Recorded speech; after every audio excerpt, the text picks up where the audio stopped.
தாவேகாவிற்கு தமிழகத்தில் மிகப்பெரிய அநீதி இழைக்கப்பட்டாலும் புதுச்சேரியில் கூட்டம் நடத்த தேசிய ஜனநாயக கூட்டணி அரசு அனுமதி அளித்துள்ளது என்று பிஜேபி தலைவர் ராமலிங்கம் தெரிவித்துள்ளார்.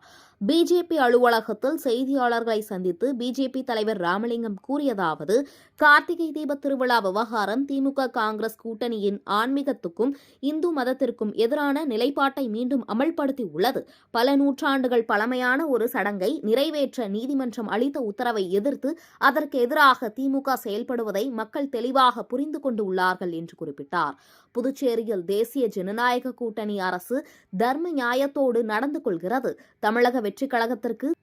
தமிழகத்தில் மிகப்பெரிய அநீதி இழைக்கப்படுகிறது. ஆனால் அதை மீறி புதுச்சேரியில் பொதுக்கூட்டம் நடத்த தேசிய ஜனநாயக கூட்டணி அரசு அனுமதி அளித்துள்ளது என்று சுட்டிக்காட்டினார். தமிழகத்தில் இந்து மதத்தினருக்கும் மிகப்பெரிய அநீதி இழைக்கப்பட்டுள்ளது. எனவே வருங்காலத்தில் இந்தியா கூட்டணியை கொண்டு வந்தால் விஜய்க்கு ஏற்பட்ட அநீதி போலவும் பெரும்பான்மை இந்து மக்களிடையே உணர்வுகளை புண்படுத்துவார்கள் என்பதை தமிழக மக்கள் உணர்ந்து கொள்ள வேண்டும் என்றார்.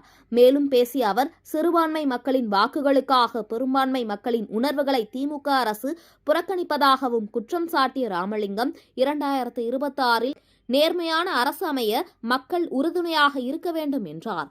பீகாரில் எப்படி இந்தியா கூட்டணி மக்கள் புறக்கணித்து தேசிய ஜனநாயக கூட்டணிக்கு ஆதரவளித்தார்களோ அதேபோன்று தமிழகத்திலும் மக்கள் ஆதரவளிப்பார்கள் என்று குறிப்பிட்டார்.